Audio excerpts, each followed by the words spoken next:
guys, Happy Couple here. Today's video is on powerful questions to ask a guy you're dating. One thing just to keep in mind on this, you can use these questions for anybody. Don't forget to subscribe and hit that little bell. Ding ding! Probably the number one thing that is going to determine whether or not you are a good fit with someone is, do your purposes in life complement each other? They don't have to be the same thing, but do they go well with each other? Are they gonna be able to be aligned and go in a somewhat similar direction where you can help each other create that team? That's really gonna be very, very powerful. Asking someone what their purpose in life is, if they could do anything, what would they do? And what is important to them? And where is their life going? What are they doing now towards that purpose? It tells you a lot about the person. It tells you a lot about kind of what you're getting into. Their values. And also, not only what is their purpose, but are they working toward it? And if not, why not? And how can maybe you help them do that? If it's a purpose that you are aligned to and they really want to do it, maybe they're stuck in a job that isn't allowing them to do that, but maybe you can work together to actually help them do that. Knowing what it is that really drives them in life and where they really want to go is going to be awesome. You can really compare what the person says to what they're doing, especially when you want to see, like, is this person going to be a good fit? Look and see, what are their actions? Because if the actions don't match up, then the talk is talk. Right. And that doesn't mean a person might not have big dreams who's not doing those things yet. That's okay, we get that. But what about taking some actions towards those big dreams? Right. If it's just talk and there's no action towards that and no plan of action towards that, and it's just never gonna go towards that, then it's just talk. The next point is really telling, is what do they want from a relationship now?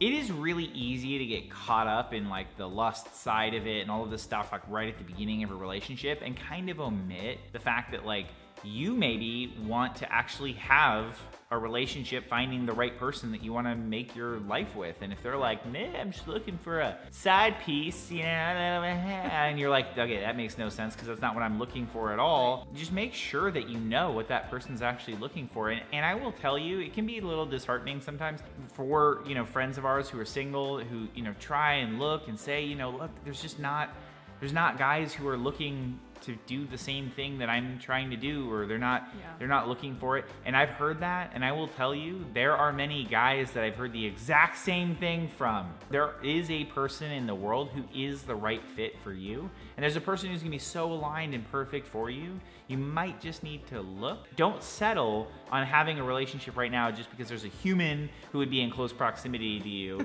and you're gonna be like, woo, I win, you know? I found a human. Yeah, got one. Get the right person for you. The right human. The next one is like, what does that person actually like doing?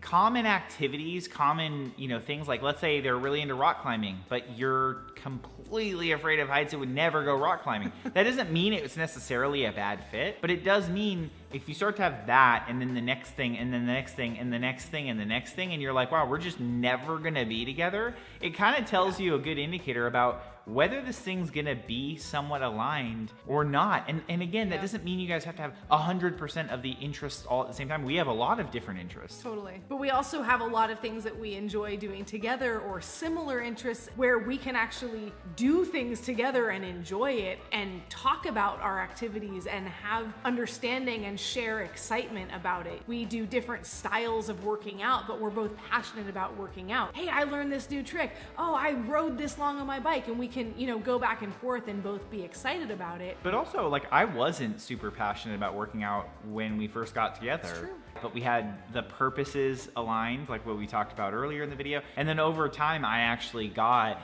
goals and interests along that line. And so, you know, she loves gymnastics and I love triathlon stuff. So it's fun when you start to figure those points out. Yeah, so knowing what someone likes to do, even things as simple as what kind of movie do you like? What Yep. kind of music do you like listening to? Like, are you ever going to be able to go to concerts together and both enjoy it? Go out to a movie and both enjoy it? If one person only loves incredibly eye-watering spicy food and the other person like can't have one fleck of cayenne pepper, how are you gonna go out and eat together? So, and again, these things are moldable and workable, and you can find balances and all of that, but knowing what someone likes to do and where their interests lie is gonna help kind of gauge how much you have in common or not. Don't forget to subscribe. We are shooting for 1,000 subscribers as soon as humanly possible. So hit the subscribe and share it with other people. And don't forget to hit the little bell. Ding ding!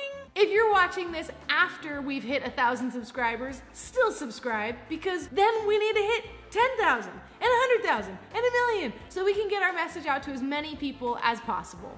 See you guys in the next one. Bye.